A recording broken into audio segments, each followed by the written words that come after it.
प्रेम से बोलिए दशा माता की जय। प्यारे भक्तगणों, आज आप श्रवण करेंगे दशा माता जी की प्रथम दिन से लेकर अंतिम दिन तक सुनी जाने वाली सभी कथाएं एक साथ आरती सहित। अगर आप दशा माता जी का व्रत कर रहे हैं तो इन कथाओं को पूरी श्रद्धा से अवश्य सुनेगा। आपकी सभी मनोकामना शीघ्र ही पूर्ण हो जाएगी। ये श्रवण करते हैं दशा माता जी की पावन कथा। एक राजा था, उसकी 2 रानियां थी। बड़ी रानी की संतान नहीं थी, छोटी रानी के पुत्र था। राजा छोटी रानी और राजकुमार को बहुत प्यार करता था। बड़ी रानी छोटी रानी से ईर्ष्या करने लगी। बड़ी रानी राजकुमार के प्राण हर लेना चाहती थी। एक दिन राजकुमार खेलता खेलता बड़ी रानी की चौक में चला गया। बड़ी रानी ने राजकुमार के गले में एक काला सांप डाल दिया। छोटी रानी दशा माता का व्रत करती थी। राजकुमार दशा माता का ही दिया हुआ था। दशा माता की कृपा से राजकुमार के गले में सांप बिना नुकसान पहुंचाए चला गया। दूसरे दिन बड़ी रानी ने लड्डुओं में जहर मिलाकर राजकुमार को खाने के लिए दिए। राजकुमार जैसे ही लड्डू खाने लगा तो दशा माता एक दासी का रूप धारण कर आई और राजकुमार के हाथ से लड्डू छीन ले गई। बड़ी रानी का यह बार भी खाली गया। रानी को बड़ी चिंता हुई कि किसी भी तरह से राजकुमार को मारना है। तीसरे दिन जब राजकुमार फिर बड़ी रानी के आंगन में खेलने गया तो रानी ने उसे पकड़कर गहरे कुएं में ढकेल दिया। चूंकि कुआं बड़ी रानी के आंगन में बना था, इसलिए किसी को भी पता नहीं चला कि राजकुमार कहाँ गया। लेकिन जैसे ही बड़ी रानी ने राजकुमार को कुएं में ढकेला तो दशा माता ने उसे बीच में ही रोक लिया। घर दोपहर हो जाने पर राजकुमार के न लौटने पर राजा व छोटी रानी को चिंता सताने लगी। दशा माता को भी इस बात की चिंता हुई, राजकुमार को उसके माता पिता के पास किस प्रकार पहुंचाया जाए। राजकुमार को तलाश करने वाले कर्मचारी निराश होकर बैठ गए। राजा व छोटी रानी पुत्र शोक में रोने लगे। तब दशा माता ने भिखारी का रूप धारण किया और राजकुमार को गले से लगाया राजद्वार पर पहुंची। वह राजकुमार को एक वस्त्र में छिपाए हुए भिक्षा मांगने लगी। सिपाहियों ने उसे धुतकार कर कहा, तुझे भिक्षा की पड़ी है और यह राजकुमार खो गया है। सारे लोग दुख और चिंता से व्याकुल हो रहे हैं। इस पर दशा माता बोली, भाइयों, पुण्य का प्रभाव बड़ा ही विचित्र होता है। यदि मुझे भिक्षा मिल जाए तो संभव हो कि खोया हुआ राजकुमार तुम लोगों को मिल जाए। यह कहकर वह देहरी पर पैर रखने लगी। सिपाहियों ने उन्हें आगे बढ़ने से रोका। उसी समय दशा माता ने बालक का पैर वस्त्र से बाहर कर दिया। सिपाहियों ने समझा कि कुंवर उसके हाथ में है, इसलिए उसे अंदर जाने दिया। दशा माता कुंवर को लिए हुए भीतर चली गई। उसने राजकुमार को चौक में छोड़ दिया और वापस चली गई। परंतु रानी ने दशा माता रूपी भिखारिन को देख लिया था। उसने कहा कि खड़ी रहो, और कौन हो तुम? तुमने 3 दिन मेरे बेटे को छिपा कर रखा था। तुमने ऐसा क्यों किया? तुम्हें मेरे प्रश्नों का उत्तर देना होगा। दशा माता उसी समय ठहर गई। उन्होंने बताया कि मैं तुम्हारे पुत्र की चोरी करने वाली नहीं हूँ। मैं तो तुम्हारी आराध्य देवी दशा माता हूँ। मैं तुम्हें सचेत करने आई हूँ कि बड़ी रानी तुमसे ईर्ष्या रखती है। वह तुम्हारे पुत्र के प्राण हर लेना चाहती है। एक बार उसने तुम्हारे पुत्र के गले में काला सांप डाला था, जिसे मैंने भगाया। दूसरी बार उसने इसे 20 के लड्डू खाने को दिए थे, जिन्हें मैंने उसके हाथों से छीन लिए थे। इस बार उसने तुम्हारे राजकुमार को अपने आंगन के कुएं में ढकेल दिया था और मैंने इसे बीच में ही रोककर रक्षा की। इस समय मैं भिखारिन के भेष में तुम्हें सचेत करने आई हूँ। यह सुनकर छोटी रानी दशा माता के पैरों में गिरकर क्षमा मांगने लगी।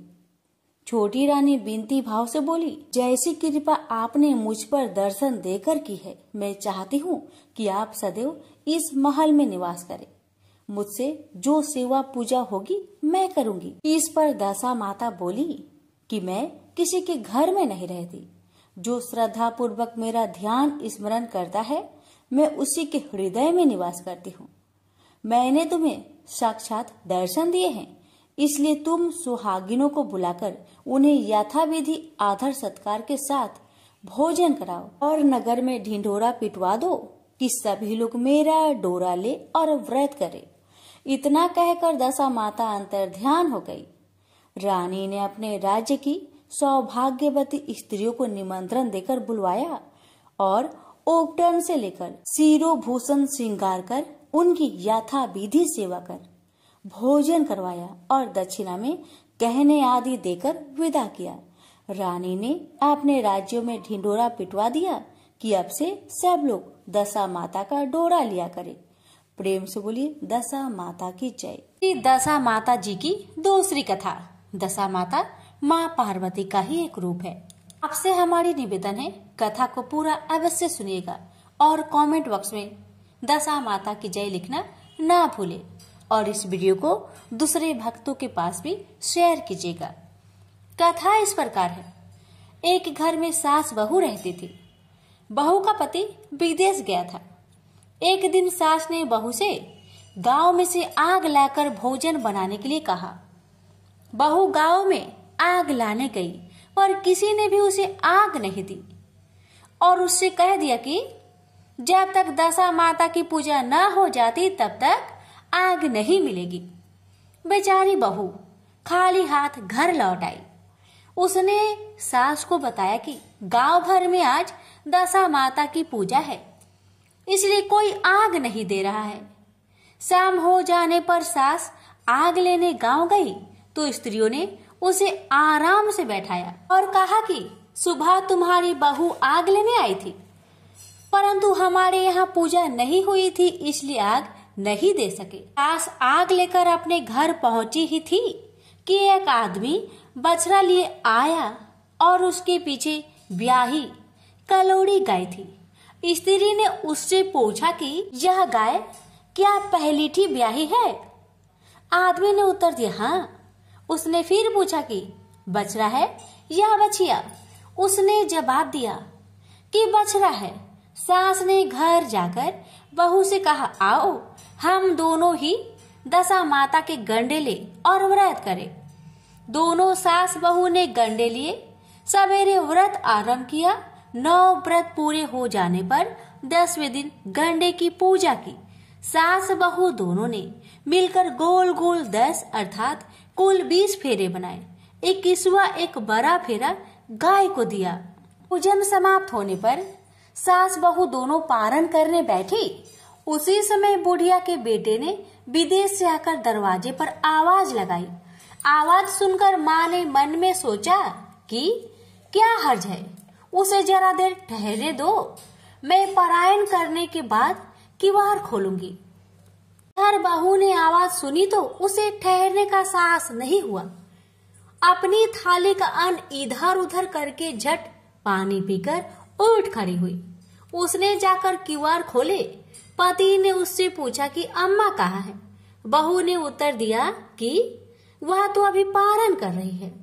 तब पति बोला, मैं तेरे हाथ का जल नहीं पीऊंगा क्योंकि मैं 12 बरस में घर आया हूँ।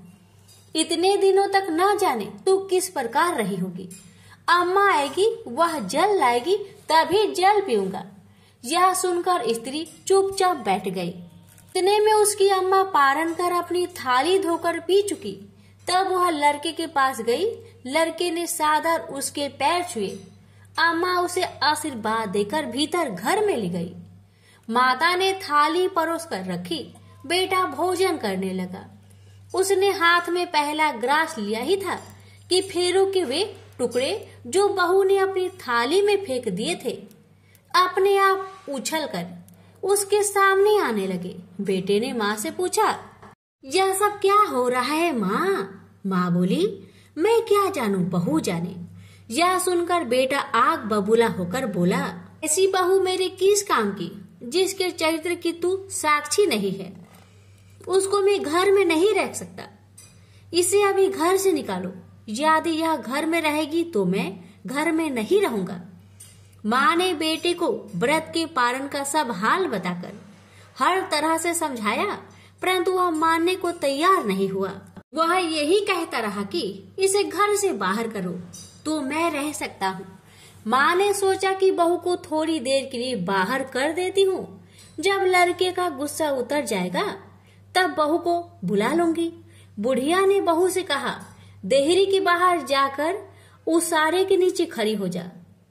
जब बहू उसारे के नीचे खड़ी हुई तो उसारा बोला, मुझसे हटकर खड़ी हो, मैं दशा माता की विरोधी को छाया नहीं दे सकता। इस पर वह वहां से चलकर घीरोची के पास गई।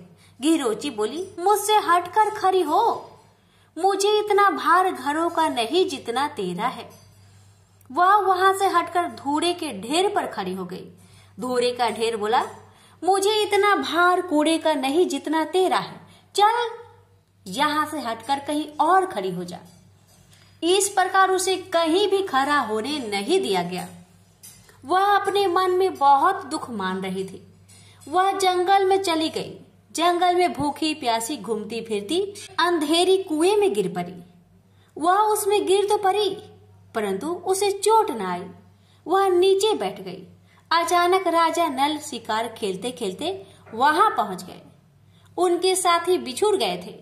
वह प्यास के कारण उसी कुएं पर आए जिसमें वह स्त्री गिर पड़ी थी। राजा नल के भाई ने कुएं में पानी के लिए लोटा डाला तो वह स्त्री ने लोटे को पकड़ लिया। भाई ने नल से कहा कि इस कुएं में तो किसी ने लोटा पकड़ लिया है। तब राजा नल ने कुएं पर आकर कहा, तुम यदि पुरुष हो तो मेरे धर्म के भाई हो और स्त्री हो तो मेरी धर्म की बहन हो। तुम जो भी हो बोलो, मैं तुम्हें बाहर निकालूंगा। स्त्री ने आवाज दी। राजा ने उसे बाहर निकाल लिया तथा उसे हाथी पर बैठाकर राजधानी ले आया। महाराज को शिकार से लौटकर महलों की ओर आते देखकर सेवकों ने महारानी को महाराज के आने की सूचना दी। सेवकों ने एक स्त्री को हाथी पर बैठे देखकर रानी को बताया कि महाराज एक नई रानी को साथ ला रहे हैं। यह जानकर महारानी बड़ी दुखी हुई। इतने में महाराज भी वहां आ पहुंचे। रानी ने हाथ जोड़कर विनती की, महाराज मुझसे ऐसी क्या गलती हो गई जो मेरे रहते अब दूसरा विवाह कर लाए। राजा नल ने हंसकर उत्तर दिया, वह तुम्हारी सौत नहीं ननद है, मेरी धर्म बहन है। तुम्हें उसके साथ अपनी सगी ननद की तरह बर्ताव करना चाहिए। यह सुनते ही महारानी का मुख प्रसन्नता से कमल की भांति खिल उठा। वह बोली, अब तक मैं ननद का सुख नहीं जानती थी। अच्छा हुआ जो मुझे भाग्य से ननद भी मिल गई। राजा ने उसका नाम मुंह बोली बहन रखा और उसके लिए अलग से महल बनवाया। उसके दिन अब सुख पूर्वक बीतने लगे। एक दिन राजा की घोड़ी ब्याही तो राजमहल की स्त्रियां बधाई गीत गाने लगी। मुंह बोली बहन ने अपनी दासियों से कहा, बाहर जाकर पता करो कि किस बात की बधाई बन रही है। दासियों ने बताया, महाराज की घोड़ी ने अच्छी घड़ी में उत्तम बछेरी को जन्म दिया है, उसकी बधाई गाई जा रही है। मुंह बोली बहन ने पूछा, पहलोठी ब्याही है या दूसरी तीसरी बार? दासियों ने उत्तर दिया, यह तो पहलोठी है। तब मुंह बोली बहन ने महारानी के पास जाकर कहा, आओ भावज रानी, हम तुम दोनों दशा माता के गंडा ले। रानी ने पूछा, गंडा क्या चीज है, मुझे समझाओ। वह बोली, दशा माता के व्रत का यह नियम है कि पहले पहले जब गाय का घोड़ी या स्त्री का प्रसव सुने तब गंडा लेकर व्रत आरंभ करते हैं। 9 व्रत करने के बाद 10वें दिन गंडे का पूजन करके विसर्जन करते हैं। इसी के साथ उसने पारण का नियम भी बताया। तब महारानी बोली, तुम्हारा व्रत तुमको फले। मैं पूरी और दूध की खीर खाने वाली रानी महारानी वाला बन फरा गोली की पापड़ी खाकर कैसे रह सकती हूँ? ऐसा खाना मेरी वाला मारी मारी फिरी और आपके देश में आ गई हूँ। महारानी ने उदासीनता के साथ कहा, मुझे क्या पड़ी है, तुम्हें जो अच्छा लगे वह करो, मैं मना तो नहीं कर रही हूँ। मुंह बोली बहन ने श्रद्धा पूर्वक गंडा लिया। 9 दिन तक व्रत किए। 10वें दिन विधि पूर्वक पूजन किया, पोला फरा बनाए और संध्या को पारण करने बैठी। उसी समय उसके पति को अनायास कुछ प्रेरणा सी हुई। वह अपनी माता से आज्ञा लेकर अपनी पत्नी को ढूंढने चल दिया। घूमता फिरता वह राजा नल की राजधानी में पहुंच गया और अपनी पत्नी का पता लगाने लगा। उसने एक कुएं पर कुछ औरतों को बातें करते देखा। कह रही थी, राजा की मुंह बोली बहन बहुत ही सुंदर स्त्री है, आजकल उसी का किया हुआ सब कुछ ऐसा होता है। दूसरी स्त्री बोली, वह सुंदर होने के साथ साथ धर्मात्मा भी है, जब से आई है तभी से उसने सदा व्रत खोल रखा है, उसके दरवाजे से कोई भी व्यक्ति खाली हाथ नहीं लौटता। तीसरी स्त्री बोली, वह जैसी धर्मात्मा है वैसी सदाचारिणी भी है। चौथी स्त्री बोली, वह सदाचारिणी और सर्वप्रिय भी है, सारी प्रजा उससे खुश है। पांचवी स्त्री बोली, यह तो सब है, परंतु अब तक यह पता नहीं चला कि वह कौन है और कहाँ की रहने वाली है। उन औरतों की बातें सुनकर वह साधु की भेष में राजा नल की मुंह बोली बहन के महल के द्वार पर जा पहुंचा। वहां उसने भिक्षा हेतु आवाज लगाई तो द्वारपाल उसे भिक्षा देने लगा। उसने द्वारपालों के हाथों से भिक्षा लेने से मना कर दिया और बोला, भिक्षा देने वाली स्वामिनी के हाथ से ही भिक्षा ग्रहण करूंगा, नहीं तो मैं अपने रास्ते चला। तब द्वारपाल ने उससे कहा, इस समय वह दशा माता का व्रत करके पारण कर रही है, पारण समाप्त होने के बाद ही वह तुझको भिक्षा दे सकती है, तब तक तुम प्रतीक्षा करो। वह चुपचाप बैठकर प्रतीक्षा करने लगा। पारण कर लेने के बाद वह मुट्ठी भर मोती लेकर आई, परंतु अपने सामने पति को पल्ला फैलाए देखकर वह मुस्कुराती हुई लौट गई। दोनों ने एक दूसरे को पहचान लिया था। महारानी ने मुंह बोली ननद को मुस्कुराते देखकर कहा, जब से तुम आई हो आज तक मैंने तुमको मुस्कुराते हुए नहीं देखा, आज इस साधु को देखकर हंसने का क्या कारण है। मुंह बोली बहन ने उत्तर दिया, वह साधु हमारे घर का है। रानी ने पूछा, तब वह ऐसे क्यों आया है? उसने कहा, वह अभी मेरा पता लगाने आया है। महारानी ने राजा नल से कहा, तुम्हारी मुंह बोली बहन के घर के लोग आए हैं। राजा ने कहा, उनसे कह दो कि अभी यहाँ से घर जाकर वहां से हमारी हैसियत से आए, तब मैं बहन की विदाई करूंगा। राजा नल की मुंह बोली बहन का पति घर जाकर अपनी माँ से बोला, तुम्हारी बहू राजा नल के यहाँ उसकी बहन बनकर रह रही है। वह रोज सदा व्रत करती है और नियम धर से दिन बिताती है। तब उसकी माता ने उससे आज्ञा दी कि बहू को ले आओ। वह डोली पीनस बाजे गाजे कहार आदि के साथ यथाचित सच धन कर राजा नल की राजधानी को चल दिया। राजा ने उसका यथोचित आदर सत्कार किया और कुछ दिन मेहमानी में रखकर विधि पूर्वक बहन की विदाई की। वह महल से बाहर निकल चलने लगी तो महल भी उसके पीछे पीछे चलने लगा। तब महारानी बोली, ननद जी तुम चली और मेरा महल भी ले चली, जरा पीछे मुड़कर तो देखती जाओ। जैसे ही उसने मुड़कर पीछे की ओर देखा तो राजा का संपूर्ण राजसी वैभव अचानक लुप्त हो गया।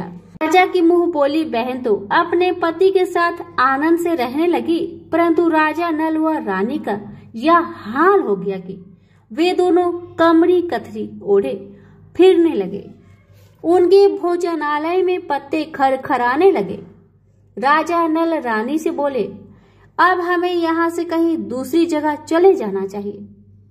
रानी पतिव्रता स्त्री थी, उसने राजा की आज्ञा मान ली। चलते चलते वे एक गांव के पास पहुंचे। वहां पर बैरी के पेड़ पर बैर लगे हुए थे। राजा रानी दोनों भूखे थे। उन्होंने बैरों को उठाया तो बैर लोहे के हो गए।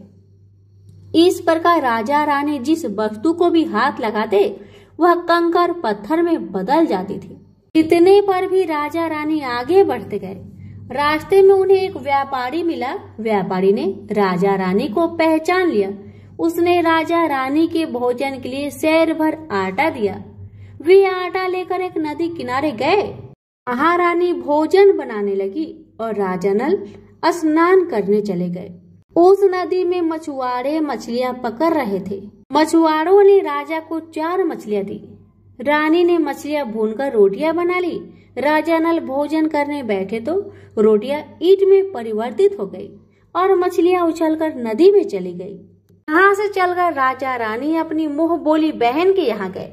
बहन को जब पता चला कि भाई भौजाई आए हैं तो उसने पूछा कैसे आए हैं। रानी ने कहा कि लटके चिथरा भूखे कुकरा ऐसे आए और कैसे आते। यह सुनकर उसे बड़ा लज्जा आई। उसने रानी राजा को एक कुम्हार के यहाँ ठहरा दिया। शाम को थाल सजाकर बहन स्वयं भौजाई से मिलने कुम्हार के घर गई। उसने भौजाई के सामने थाल रखा तो भौजाई ने कहा कि इस थाल में जो कुछ भी है उसे कुम्हार के चक्के के नीचे रख दो और चली जाओ। ननद थाल का सामान चक्के के नीचे रखकर चली गई। थोड़ी देर में राजा ने आकर रानी से पूछा, कहो बहन आई थी, क्या लाई थी? रानी ने कहा, आई तो थी पर जो कुछ लाई थी मैंने इसे चक्के के नीचे रखवा दिया है। राजा ने वहां देखा तो वहां कंकर पत्थरों के सिवा कुछ भी नहीं था। राजा को समझते देर न लगी कि ये सब कुदशा के कारण हो रहा है। भला वह मेरे लिए कंकर पत्थर क्यों लाएगी? अब राजा रानी वहां से चलकर अपने मित्र के घर गए। मित्र को लोगों से पता चला तो उसने उससे पूछा कैसे आना हुआ। उन्होंने उत्तर दिया, कमरी ओढ़े कथरी बिछाए मांग मांग कर खाए, ऐसे आए और कैसे आए। मित्र ने दुखी होकर कहा, कोई हानि नहीं, जैसे आए वैसे अच्छे आए। मित्र है उन्हें महलों में ले आओ। मित्र ने उन दोनों का स्वागत किया, स्वादिष्ट भोजन करवाया। एक कमरे में उनके लिए पलंग बिछवा दिए। उस कमरे में खूंटी पर 9 लखा हार टंगा था और पलंग की पाटी पर बुजेरिया खड़ा रखा था। आधी रात के समय राजा तो सो गए परंतु रानी जाग रही थी। रानी ने देखा कि हार वाली खूंटी के पास दीवार में एक मोर का चित्र बना है। मोर धीरे धीरे हार को निगल रहा है। रानी ने राजा को जगाकर वह दृश्य दिखाया। राजा ने सोचा यहाँ से चुपचाप भाग चलना चाहिए, नहीं तो सवेरे चोरी का कलंक लगेगा। तब मित्र को क्या मुख दिखाएंगे। बेचारे राजा रानी रात में ही उठकर जंगल की तरफ चल गए। दोनों चलते चलते एक दूसरे राजा की राजधानी में पहुंचे। वहां अतिथि और भिक्षुकों को सदाव्रत दिया जाता था। ये दोनों भी सदाव्रत लेने गए परंतु उस समय सदाव्रत बंद हो चुका था। वहां के अधिकारियों ने कहा, यह लोग न जाने कहां से अभागे आए हैं कि इन्हें देने के लिए कुछ भी बचा नहीं, फिर भी इन्हें एक मुट्ठी चने दे दो। उन्होंने इस प्रकार से अनादर और कुवाच्य से दान लेना अस्वीकार कर दिया। वे दानाध्यक्ष की निंदा करते हुए बोले कि ऐसी कंजूसी है तो सदाव्रत देने का नाम ही क्यों करता है। दानाध्यक्ष बोला, यह तो बड़ा घमंडी भिक्षुक लगता है, भीख भी मांगता है और गाली भी देता है, इसको हवालात में डाल दो। इस प्रकार दोनों को एक कोठरी में बंद कर दिया गया।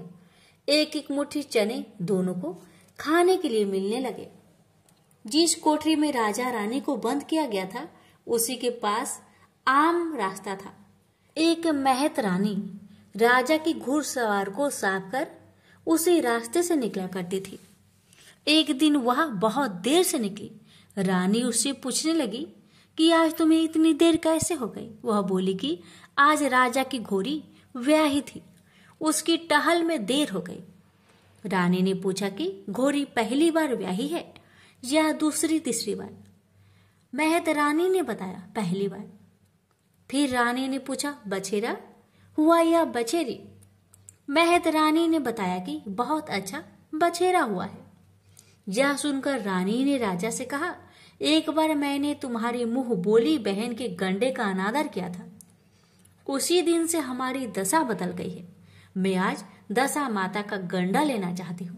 राजा ने कहा, परंतु यहाँ पूजा की सामग्री कहाँ से आएगी, उसके नियम धर्म का पालन कैसे होगा।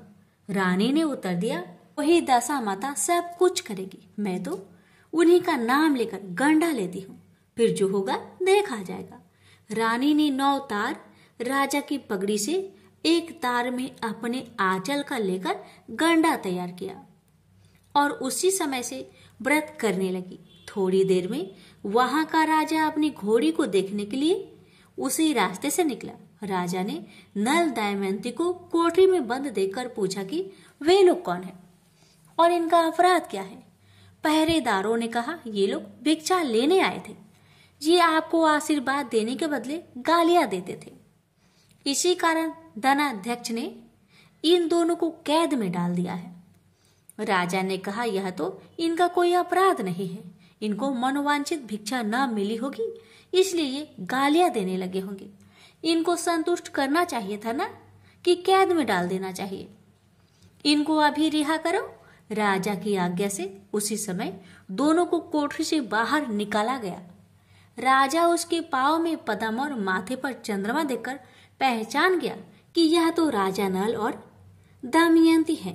इस पर उसने दोनों से हाथ जोड़कर क्षमा मांगी और हाथी पर बैठाकर अपने महल में ले गया। कुछ दिन बाद राजा के यहाँ रहकर उन दोनों ने पूरे राजसी ठाट के साथ अपनी राजधानी की ओर प्रस्थान किया। रास्ते में वे पहले अपने मित्र के यहाँ गए। मित्र ने राजा नल की आने की खबर सुनकर लोगों से पूछा, मित्र आए तो कैसे आए? लोगों ने कहा, आपकी बार तो राजसी ठाट बाट के साथ हाथी, घोड़े, डंका, निशान, पालकी, पीनस एवं फौज को साथ लेकर आए हैं। मित्र ने कहा, अच्छी बात है, आने दो। मेरे लिए तो जैसे तब थे वैसे अब भी है, आखिर है तो मित्र ही। राजा रानी मित्र के महल में गए। मित्र ने उनको आदर सत्कार के साथ उसी स्थान पर ठहराया जिस स्थान पर पहले ठहराया था। आधी रात के समय जब राजा सो रहे थे और रानी पैर दबा रही थी, तब रानी ने देखा कि मोर का चित्र जो पहले हार को निगल रहा था उसे उगल रहा है।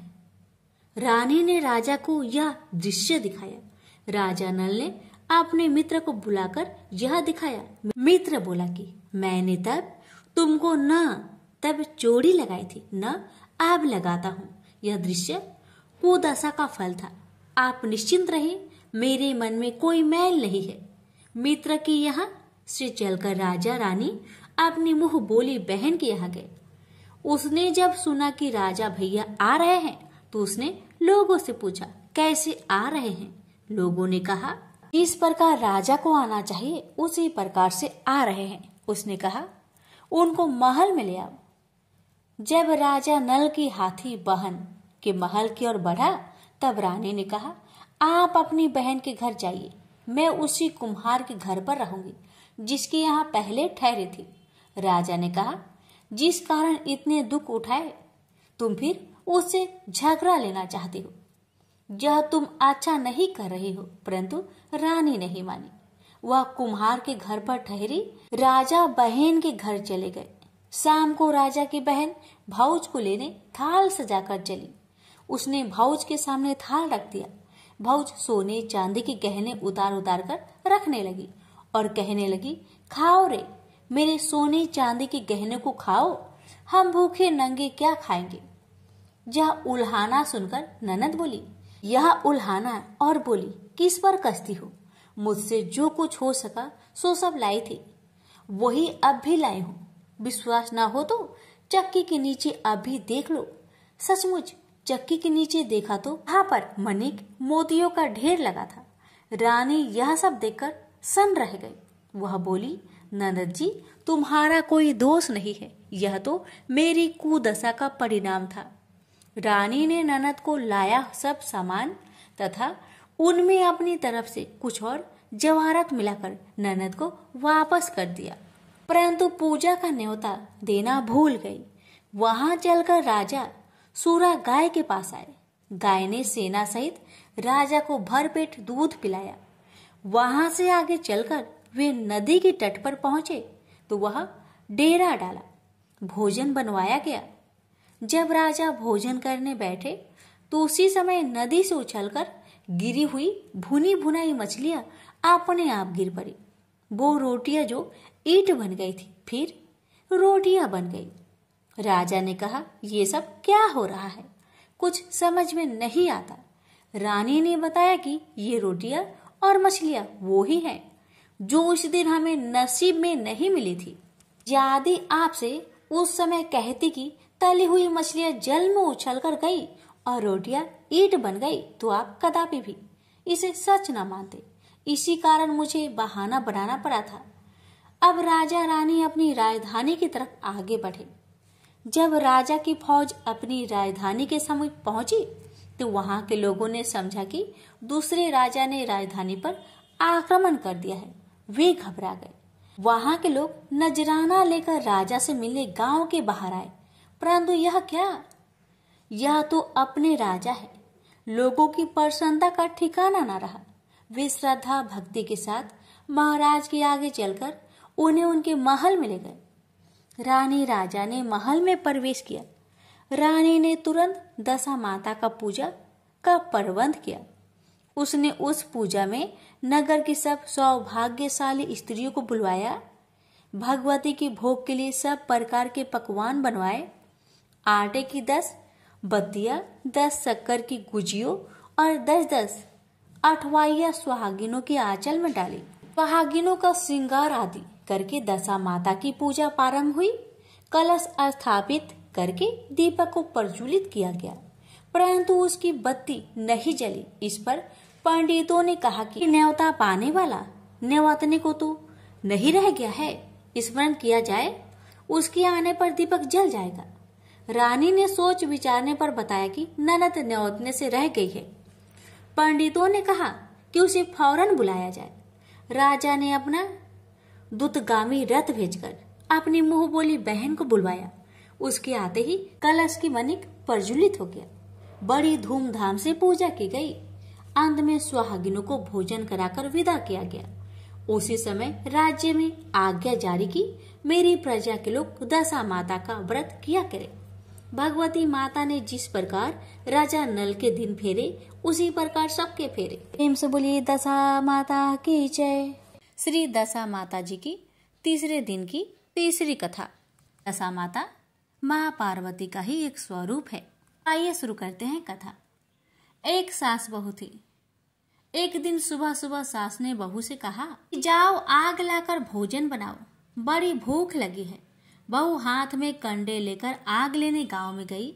उस दिन गांव भर में दशा माता का पूजा थे, इसलिए किसी के यहाँ से भी उसे आग नहीं मिली। वह खाली हाथ लौट कर आई। शाम होने पर वह पड़ोसन के पास जाकर बोली कि मेरी सास तो दशा माता का गंडा नहीं लेती है, परंतु अब की बार मैं गंडा लेना चाहती हूँ। मुझे पूजन की विधि भी बता देना। दोबारा जब गंडे लेने का समय आया तो बहू ने सास को बिना बताए दशा माता का गंडा ले लिया। 9 दिन तक वह किसी न किसी बहाने पड़ोसन के घर जाकर कथा सुनती रही। 10वें दिन उसे चिंता सताने लगी कि अब मैं पूजा कैसे करूंगी। वह मन ही मन दशा माता का ध्यान धरकर वह सोचने लगी कि आज सास कहीं बाहर चली जाए तो मैं शांति पूर्वक पूजा कर लूं। दशा माता की कृपा से सास बहू से बोली, मैं आज खेतों पर जा रही हूँ, यदि मुझे आने में देरी हो जाए तो तू मेरे लिए खेत पर खाना ले आना। बहू के मन की मुरादें पूरी हो गई। वह तो यही चाहती थी। उसने सासू माँ से कहा कि आप निश्चिंत होकर जाइए, घर का सब काम मैं निपटा लूंगी। सास के जाते ही बहू ने स्नान कर दशा माता की पूजा की। इसके बाद वह पूजा की सामग्री मिट्टी के गोले में रखकर उसे सिलाने के लिए जाने लगी थी कि उसकी सास खेतों से वापस आ गई। सास को देखकर बहू ने जल्दी से उस गोले को छाछ की मटकी में छिपा दिया। उसने सोचा कि उचित समय पर गोले को मट्ठे से निकालकर सिला आऊंगी। सास ने आते ही बहू से कहा, तू मुझे खाना देने क्यों नहीं आई? अब तक क्या करती रही? बहू ने कहा कि आज मैंने सिर के बाल धोए थे, उनके सूखने में देर लग गई, इस कारण भोजन बनाने में देर हो गई। मैं थाली लगाती हूँ, आप गुस्सा त्याग कर भोजन कीजिए। सास का गुस्सा कुछ शांत हुआ। वह पैर धोकर चौकी में बैठी ही थी कि उसका बेटा भी आ गया। वह अपनी माता के साथ भोजन करने बैठ गया। सास भोजन करके उठना ही चाहती थी कि उसका बेटा बोला, मुझे तो मट्ठा चाहिए। सास ने बहू से मट्ठा देने के लिए कहा। बहू बोली, मैं तो रसोई में हूँ, आप ही इन्हें मट्ठा दे दो। सास हाथ धोकर मट्ठा लेने गई, परंतु जैसे उसने छाछ की मटकी उठाई तो उसमें कुछ खरखराने की आवाज आई। उसने हाथ डालकर देखा तो उसे एक बड़ा सोना का गोला मिला। सास ने आश्चर्य से बहू से पूछा, अरे इस छाछ की मटकी में यह सोना का गोला कहाँ से आया? इसे तू कहाँ से चुरा कर लाई है? यहाँ क्यों छिपा कर रखा है? मैं समझ गई कि इसी वजह से तू छाछ देने नहीं उठी। इसका भेद बता, नहीं तो मैं तेरी चमड़ी उधेड़ दूंगी। बहू बोली, मुझे कुछ नहीं पता, मेरी दशा माता जाने। मैंने तुम्हें बताए बिना दशा माता का गंडा लिया था और उनकी पूजा की थी। तुम्हारे आ जाने के कारण मैं गंडे को सिलाने न जा सकी। तुम्हारे डर से मैंने इसे छाछ की मटकी में छिपा दिया था। दशा माता ने इसे सोने का बना दिया। इसमें मैं क्या कर सकती हूँ? सास ने बहू को गले लगा लिया और कहा, अब मैं भी तेरे साथ गंडा लिया करूंगी और विधिवत व्रत और पूजन किया करूंगी। हे दशा माता, जैसे तुमने इनको दिया वैसे ही सब भक्तों को देने की कृपा करना। प्रेम से बोलिए दशा माता की जय। श्री दशा माता जी की चौथे दिन की चौथी कथा। एक साहूकार था, उसके परिवार में 5 पुत्र, उनकी 5 बहुएं तथा एक पुत्री थी। पुत्री का विवाह हो चुका था, परंतु उसका गौना नहीं हुआ। इस कारण वह भी अपने माता पिता के घर में रह रही थी। एक दिन साहूकार की पत्नी दशा माता का गंडा लेने लगी। उसकी बहुओं ने भी गंडे लिए। बहुओं ने अपनी सास से पूछा, क्या ननद के लिए गंडा लेना है? सास ने हाँ में उत्तर दिया। इस पर बहू ने कहा कि उनकी तो विदाई होने वाली है, यदि व्रत से पहले ही विदा हो गई तो अब क्या होगा? सास ने उत्तर दिया, मैं व्रत का सब सामान साथ रख दूंगी, वह अपनी ससुराल में पूजा कर लेगी। ऐसा ही हुआ। उसकी ससुराल से उसे विदा कराने उसका पति आ गया। माँ ने बेटी को विधि पूर्वक विदा किया और उसकी पालकी में पूजा का सब सामान रखवा दिया। लड़की जब अपनी ससुराल पहुंची तो उसे घर के आंगन में गलीचा बिछाकर बैठाया गया। पास पड़ोसा की महिलाएं नई बहू को देखने आने लगी। सब उसका सुंदरता और गहने कपड़ों की प्रशंसा करने लगे। किसी की निगाह उसके गले में बंधे गंडे पर पड़ गई। वह बोली कि बहू की माँ बड़ी टोटके वाली है। सबकी निगाह उसकी बात सुनकर उसके गले में पड़े गंडे पर पड़ी। सभी स्त्रियां गंडे के बारे में अपनी अपनी राय प्रकट करने लगी। शाम को सास, ननद, देवरानी, जेठानी, घर की सभी स्त्रियां भी उसे गंडे की चर्चा करने लगी। सब अपनी अपनी राय व्यक्त करने लगी। सरास में सब गंडे की निंदा कर रही थी। सुबह से शाम तक गंडे के बारे में सुनते सुनते बहू का जी उब गया। उसने गंडे को गले से उतारकर जलती हुई बोरसी में डाल दिया। गंडे के जलते ही सारे घर में आग लग गई। घर में रखा सब धन धान जल गया। सब आदमी अपने प्राण बचाकर घर से बाहर भागे। अब घर में केवल नई बहू और उसका पति रह गया। बाकी सब 13 दिन हो गए। घर का सब सामान जल गया था। घर में अब न खाने को अन्न था और न पहनने के लिए वस्त्र बचे थे। इसलिए दोनों पति पत्नी गांव छोड़कर रोजगार खोजने के लिए चल दिए। चलते चलते वे उसकी गांव में पहुंच गए जहां की वह लड़की थी। लड़की ने अपने पति से कहा, यहाँ बाहर झोंको और मैं भी कोई काम ढूंढती हूँ। पत्नी का कहना मानकर वह बाहर झोंकने लगा और वह स्वयं कुएं के चबूतरे पर बैठ गई। उस कुएं पर सारे गांव की स्त्रियां पानी भरने आया करती थी। उस लड़की की भौजी कुएं पर पानी भरने आई, परंतु उन्होंने अपनी ननद को नहीं पहचाना। वे उससे बोली, तुम तो किसी भले घर की लड़की मालूम होती हो, कुछ काम करना चाहती हो तो बोलो। लड़की बोली, काम तो करूंगी परंतु कोई नीच काम नहीं करूंगी। बड़े भावज बोली, हमारी ननद ससुराल चली गई है, तुम हमारे बच्चों की देखभाल करती रहना और हमारे घर की सामान लेकर अपना भोजन बना लिया करना। लड़की इस काम के लिए राजी हो गई। लड़की की भाऊजी अपने घर आई और सास से बोली, कुएं की जगह पर एक अनाथ लड़की बैठी है, वह हमारे घर रहने और बच्चों की देखभाल करने को राजी है, कहो तो उसे रख ले काम पे। सास ने कहा, खुशी से रख लो, परंतु आपस में कलह मत करना। सब बहुएं राजी हो गई। वापस कुएं पर आई, उसे घर ले गई। वह अपने भतीजे और भतीजियों का देखभाल करने लगी और अपना जीवन निर्वाह करने लगी। एक दिन दशा माता के गंडे लेने का अवसर आया। सास के कहने पर सब बहुओं ने गंडे ले लिए। बहुओं ने सास से पूछा कि क्या इस लड़की के लिए भी गंडा लेना है। सास ने हाँ कर दी। इसी प्रकार से पहले ही उनकी विदाई हो गई। अब इस दुखिया लड़की को गंडा दिलाती हो। यदि यह पूजा से पहले चली गई तो क्या होगा? सास बोली, तुम्हारी ननद ने अपने घर जाकर पूजा की होगी। यह दुखिया लड़की पूजा होने तक इसी घर में रहेगी, अपने आप पूजा में शामिल हो जाया करेगी और यदि कहीं चली गई तो वहां पर ही पूजा कर लेगी। सर्वसम्मति से लड़की ने भी दशा माता का गंडा ले लिया। 9 दिन तक वह दशा माता की कहानी तथा व्रत पूजा में शामिल होती रही। 10वें दिन लड़की की माता व बहुओं ने सिर से स्नान किया और घर में चौका लगाया तथा पूजन की तैयारी करने लगी। लड़की बहुओं से बोली, यदि कोई पुराना कपड़ा मिल जाए तो मैं भी स्नान कर लूं। बहुओं ने अपनी सास से पूछकर अपनी ननद की साड़ी उस लड़की को दे दी।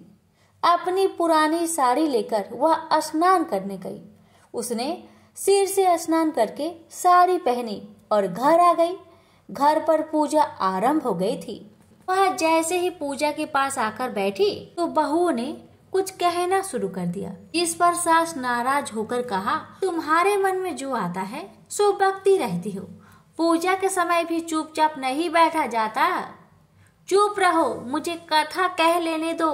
तुम्हारी बातों में कथा में विघ्न पड़ता है। बहुएं चुप हो गई। घर की सब स्त्रियों ने पारायण किया। दुखिनी ने भी पारण किया।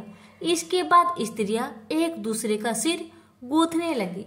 एक ने दुखिनी का सिर गूंथना शुरू किया। वह बोलेगी, जैसे गूंथ इसके सिर में है वैसे गूंथ हमारी ननद के सिर में थी।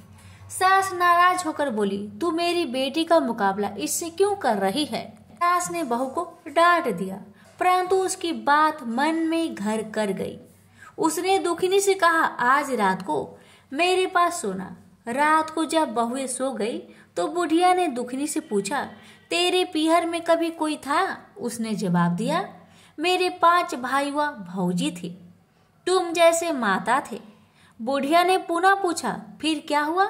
दुखिनी बोली कि पीहर में मैंने दशा माता का गंडा लिया था। उसके पूजन से पहले मैं ससुराल के लिए विदा हो गई। ससुराल में पहुंचकर मेरे गले में पड़े गंडे को देखकर वहां की स्त्रियां हंसी उड़ाने लगी। तब मैंने उस गंडे को आग में डाल दिया। उस गंडे के साथ साथ सारा घर जलकर भस्म हो गया। सब लोग 13-3 हो गए। हम दोनों भागकर इस गांव में आ गए हैं। उसकी माँ ने पूछा कि तेरा पति कहाँ है? दुखिनी ने बताया कि वह भर भूजे के यहाँ भार झोंकता है। दशा माता के प्रकोप से हमारी यह दशा हो गई है। बुढ़िया समझ गई कि यह दुखिनी उसी की पुत्री है। तब बुढ़िया ने 5 बेटों को बुलाकर बताया कि यह उनकी ही बेटी है। सवेरा होते ही माता के कहने पर 5 भाई भर भूजे के यहाँ से अपने बहनोई को लेने गए। बहनोई को लाकर उन्होंने स्नान करवाया और उत्तम वस्त्र पहनने को दिए। कपड़े पहनकर वह सुंदर साहूकार दिखाई देने लगा। कुछ दिन ससुराल रहकर अपने घर गया। घर पहुंचकर उसने देखा कि सब लोग पहले की तरह सुखपूर्वक रह रहे हैं। इसके बाद वह अपनी ससुराल आया, अपनी पत्नी को विदा कर घर ले गया। वह अपनी दशा पर विचार करती हुई जा रही थी कि मार्ग में एक नदी पड़ी। उस नदी में स्नान करके अप्सराएं दशा माता का गंडा ले रही थी। उनके पास एक गंडा बच गया था। वे अप्सराएं बोली, यदि इस डोली में कोई उच्च वर्ग की स्त्री हो तो उसे यह गंडा दे दो। उन्होंने डोली के पास जाकर पता किया और वह गंडा दुखिनी को दे दिया। अब दुखिनी अपनी ससुराल पहुंची तो उसकी सास छाछ सजाए, ननद कलश लिए और देवरानी जेठानी अन्य मांगलिक वस्तुएं लिए उसका स्वागत करने के लिए खड़ी थी। नेक दस्तूर हो जाने के बाद दुखिनी को आसन पर बैठाया गया। आसन पर बैठने के बाद दुखिनी बोली, आप लोगों ने पहली बार दशा माता के गंडे के लिए आप शब्द कहे थे। इसका फल यह हुआ कि घर के सब बिछड़ गए तथा घर का धन धान जलकर स्वाहा हो गया। बड़ी मुसीबतें उठाने के बाद आप ठिकाने से लगे हैं। आप में से कोई भी अब मेरी दशा माता के गंडे की निंदा करने की भूल न करे। जब मेरा व्रत हो तब सब श्रद्धा पूर्वक पूजा करे। सब ने खुशी खुशी उसकी बात मान ली। 9 दिन तक व्रत चलता रहा। 10वें दिन विधि पूर्वक गंडे की पूजा की गई। 7 सुहागिनों को न्योता किया। उनका श्रृंगार करके आंचल भरा गया। इस प्रकार दशा माता का पूजन समाप्त हुआ। जिस प्रकार दशा माता ने दुखिनी के दिन फेरे, वैसे ही वह सब पर दया करे। प्रेम से बोलिए दशा माता की जय। श्री दशा माता जी की 5वीं कथा।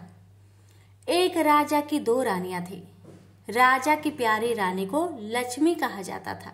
दूसरी रानी को रानी होने पर भी कुलक्ष्मी कहा जाता था। एक दिन लक्ष्मी रानी क्रोध होकर काठ की पाटा से मलिन कपड़े पहनकर कोप भवन में जा लेटी। राजा ने लक्ष्मी से पूछा, तुम कोप भवन में क्यों पड़ी हो? तुम क्या चाहती हो? रानी बोली, कुलक्ष्मी को देश निकाला दिया जाए। कुलक्ष्मी रानी थी, इसलिए उसे देश निकाला देने से राजा की बदनामी होने का डर था। इसलिए रानी को पीहर छोड़ आने की बात सोची गई। राजा ने पटरानी कुलक्ष्मी को एक रथ में सवार कराया और स्वयं घोड़े पर चढ़कर रथ के साथ चलने लगा। एक बीहर जंगल में पहुंचकर राजा ने रथ को रुकवाया। पालकी ढोने वाले को वहां से हट जाने को कहा गया। राजा रानी को उसी जंगल में छोड़कर घोड़े पर सवार होकर अपने महल में आ गया। कुलक्ष्मी की बात जो होते सारी रात बीत गई। रानी को प्यास लगी। वह रथ से उतरकर पानी की तलाश में चल दी। रानी ने आसपास पानी खोजा, परंतु उसे कोई जलाशय नहीं दिखाई दिया। रानी ने एक सारस की जोड़ी को एक तरफ जाते देखा। रानी कुलक्ष्मी सारस की जोड़ी के पीछे चल दी। चलते चलते वह एक नदी किनारे पहुंच गई। रानी ने शौच आदि से निवृत्त होकर उस नदी में स्नान किया और जल पीकर अपनी प्यास बुझाई। उस समय कुछ अन्य स्त्रियां भी स्नान कर रही थी। स्नान करने के बाद उन स्त्रियों ने दशा माता के गंडे लिए। उनके पास एक गंडा बच गया। उन्होंने रानी से गंडा लेने का अनुरोध किया। रानी गंडा लेकर अपने रथ में आकर बैठ गई। दशा माता ने रानी की परीक्षा लेने के लिए एक बुढ़िया का भेष धारण कर उसके रथ के पास आ गई। वह रानी से बोली, बेटी यहाँ क्यों बैठी हो और क्या कर रही हो? रानी ने बुढ़िया से कहा, पहले तुम बताओ कि तुम कौन हो? बुढ़िया ने उत्तर दिया, मैं तो तुम्हारी मौसी हूँ। रानी उसको गले लगाकर रोने लगी। उसने अपनी विपदा भरी सब कहानी बुढ़िया माई को बता दी। अंत में रानी ने बुढ़िया से कहा, अब मुझे केवल तुम्हारा ही सहारा है, मेरा रक्षा करो। दशा माता की कृपा से उसी जगह माया का सहारा बस गया। रानी के भाई भौज आदि सारा मायका आप ही वहां प्रकट हो गया। रानी ने अपने पीहर के साथ मिलकर 9 दिन तक दशा माता की कथा कहानियां सुनाई। 10वें दिन गंडे की पूजा होनी थी। उस दिन सवेरे उठकर दशा माता ने रानी से नदी में स्नान करने के लिए कहा कि वहां तुमको स्वर्ण कलश मिलेगा। तुम उसे ले लेना और जो डोली तुमको लेने आए उसमें बैठ जाना। किसी से मत पूछना कि यह डोली किसकी है। रानी नदी में स्नान करने गई। वह स्नान करके बाहर निकल आई तो उसे 2 स्वर्ण कलश नदी के किनारे रखे मिले। उन्हीं के पास रेशमी वस्त्र रखे थे। उन वस्त्रों को रानी ने पहन लिया। वह चलने को तैयार हुई तो उसे डोली आती दिखाई दी। वह डोली में बैठ गई और अपने घर पहुंच गई। पहुंचकर उसने माया के परिवार की सब महिलाओं सहित दशा माता के गंडे की पूजा की, सुहागिनों को भोजन कराया और उसके बाद उसने पारण किया। अब रानी अपने पीहर में आनंद पूर्वक सबके साथ मिलजुल कर रहने लगी। इधर कुछ समय बाद राजा को रानी कुलक्ष्मी का ध्यान आया। जिस दिन से मैं रानी को जंगल में छोड़कर आया था तब से उसका कोई समाचार नहीं मिला। राजा ऐसा सोच ही रहे थे कि क्यों न चलकर देखा जाए कि कुलक्ष्मी का क्या हाल है। मंत्रियों ने राजा को समझाया कि अब रानी से मिलना आपके लिए ठीक नहीं होगा, परंतु राजा ने मंत्रियों की बात पर कोई ध्यान नहीं दिया। वह घोड़े पर सवार होकर उसी स्थान पर पहुंचा जहां पर रानी को छोड़ आया था। राजा को यह देखकर बड़ा आश्चर्य हुआ कि यहाँ तो सघन वन था, परंतु अब यहाँ रमणीक बस्ती बसी हुई है। राजा ने लोगों से पूछा, यह कौन सी नगरी है? लोगों ने उसे बताया कि यह कुलक्ष्मी का नगर है। अब तो राजा के आश्चर्य का ठिकाना ना रहा। वह बार बार सोच रहा था कि क्या यह नगर मेरी पटरानी कुलक्ष्मी द्वारा बसाया गया है। राजा ने कुलक्ष्मी के महल के पास जाकर सूचना भिजवाई कि उनसे अमुक देश का राजा मिलना चाहता है। रानी ने राजा को पहचान कर मिलने से मना कर दिया, परंतु मौसी ने उसे समझाया कि हिंदुओं में तो पति को परमेश्वर माना जाता है। तुम्हें यह उचित है कि तुम यथाशक्ति उसका आदर सत्कार करो। मौसी के कहने पर रानी कुलक्ष्मी ने राजा को महल में बुलवाया। दोपहर को राजा को भोजन पर बुलवाया गया। राजा के साथ नाई भी था। रानी राजा और नाई को भोजन कराने लगी। पहली बार रानी ने नाई को पत्तल पर भोजन परोसा तो नाई ने रानी के पैर पर एक छींटा लगाया। रानी इस भेद को नहीं समझ सकी कि नाई ने उसके पैर पर रायते का छींटा क्यों मारा। रानी दूसरी बार पोशाक बदलकर फिर आई। राजा मन में सोचने लगा, यहाँ तो बहुत सी रानियां हैं, मैं अपनी रानी को कैसे पहचानूं? नाई बड़ा चतुर था। वह बोला, रानी तो एक ही है, परंतु वह पोशाक बदल बदल कर हमारे सामने आ रही है। राजा ने नाई से पूछा, तुम्हें कैसे पता चला कि रानी सब एक ही है? नाई बोला, मैंने उसके पैर पर रायते का छींटा मारा था। वह 3 बार कपड़े बदलकर हमारे सामने आई, परंतु वह छींटा उसके पैर पर 3 बार लगा था। अगले दिन रानी ने राजा को अपने महल में बुलवाया। राजा को अपनी मेज पर बैठाकर खाने के लिए पान का पीरा दिया। पान खाकर राजा पलंग पर लेट गया और रानी उनके पैर दबाने लगी। राजा ने रानी से अपने किए के लिए क्षमा मांगी और रानी से अपनी राजधानी चलने को कहा। रानी ने कहा, आप किस मुंह से मुझे चलने के लिए कह रहे हैं? आप तो मुझे जंगल में अकेला छोड़ कर गए थे। आप तो मेरी सौत के कहने पर आकर मेरा परित्याग कर चुके थे। यह तो मेरी मौसी का किया धरा है, उसी के कारण यह सब वैभव मुझे प्राप्त हुआ है, वरना आप तो मेरा सर्वनाश कर चुके थे। राजा ने रानी को बहुत समझाया। तब रानी बोली कि मैं केवल एक शर्त पर आपके साथ चल सकती हूँ। आप मेरी मौसी से वरदान मांगे कि वह यह नगरी आपकी राजधानी के पास पहुँचा दे, जिससे जब मेरा मन चाहे आपके पास रहूं और जब भी चाहे तो मौसी के दिए महल में चली जाऊं। मेरी मौसी बड़ी दयालु है, संभव है कि वह हमारी बात मान जाए। राजा ने दशा माता मौसी से प्रार्थना की। मौसी ने राजा की बात मानकर दोनों शहरों को पास पास स्थापित कर दिया, मानो एक दूसरे की ही भाग हो। राजा ने दशा माता की कृपा का फल जानकर शहर में ढिंडोरा पिटवाया। उसकी प्रजा दशा माता का पूजा किया करे भगवती दशा माता ने जिस प्रकार कुलक्ष्मी पर दया करी वैसे ही दया सब पर करना। प्रेम से बोलिए श्री दशा माता की जय। श्री दशा माता जी की छठी कथा। एक राजा था, उसकी रानी कोमलांगी थी। वह फूलों की सैया पर सोया करती थी। एक दिन फूलों के साथ एक कच्ची कली भी आ गई। कच्ची कली के कारण उसे रात को नींद नहीं आई। वह करवटें बदलती रही। राजा ने पूछा, प्रिय, आज क्या बात है जो तुम्हें नींद नहीं आ रही? रानी ने बताया कि आज फूलों में एक कच्ची कली आ गई है। वह मेरे शरीर में चुभ रही है, इसी कारण मुझे नींद नहीं आ रही है। राजा के शयन कक्ष में एक दीपक जल रहा था, जिसे ज्योति स्वरूप कहते हैं। ज्योति स्वरूप रानी की बात सुनकर हंसा। राजा ने हाथ जोड़कर उससे हंसने का कारण पूछा।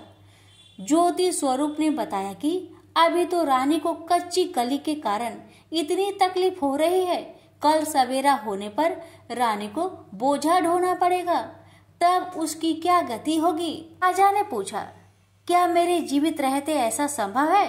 तब दीपक ज्योति स्वरूप ने उत्तर दिया, हाँ, संभव है। ज्योति स्वरूप की बात सुनकर राजा ने मन में सोचा कि देववाणी कभी असत्य नहीं होती, होने को कौन टाल सकता है। रानी को अवश्य बोझ ढोना पड़ेगा, परंतु यह हो सकता है कि यदि मैं इसे एक संदूक में बैठाकर समुद्र में बहा दूं, तो संभव है कि यह बोझ ढोने से बच जाए, क्योंकि समुद्र में डूब जाने पर बोझा ढोने से बच जाएगी। राजा ने उसी समय रानी से कहा, चलो मैं तुम्हें तुम्हारे मायके में छोड़ आऊं, कुछ दिन वहीं पर रहना। रानी बोली, परंतु महाराज, मेरे मायके में तो कोई भी नहीं है, मैं वहां किसके पास रहूंगी? राजा ने कहा कि तुम्हारे गोत्रज संबंधी वहां बहुत अच्छी दशा में हैं, मैं उन्हीं के पास तुमको भेज देता हूँ। रानी ने राजा की बात मान ली। रानी ने बहुमूल्य आभूषण और कीमती वस्त्र धारण किए। तब राजा ने रानी को संदूक में बैठाकर नदी में बहा दिया। वह नदी समुद्र में ऐसी जगह मिलती है जहाँ पर राजा के बहनोई का राज्य था। समुद्र से मोती निकलने का ठेका राजा के बहनोई ने ले रखा था। वह संदूक बहता बहता जब राजा के बहनोई के इलाके में पहुंचा, उसने मल्लाहों को आज्ञा देकर संदूक को समुद्र से बाहर निकलवा लिया। संदूक को उसने महल के शयन कक्ष में भिजवा दिया और आदेश दिया कि जब मैं न पहुंचूं, इसे कोई न खोले।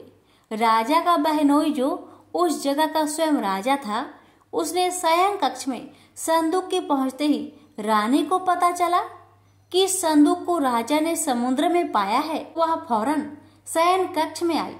उसने पहरेदारों को हट जाने को कहा।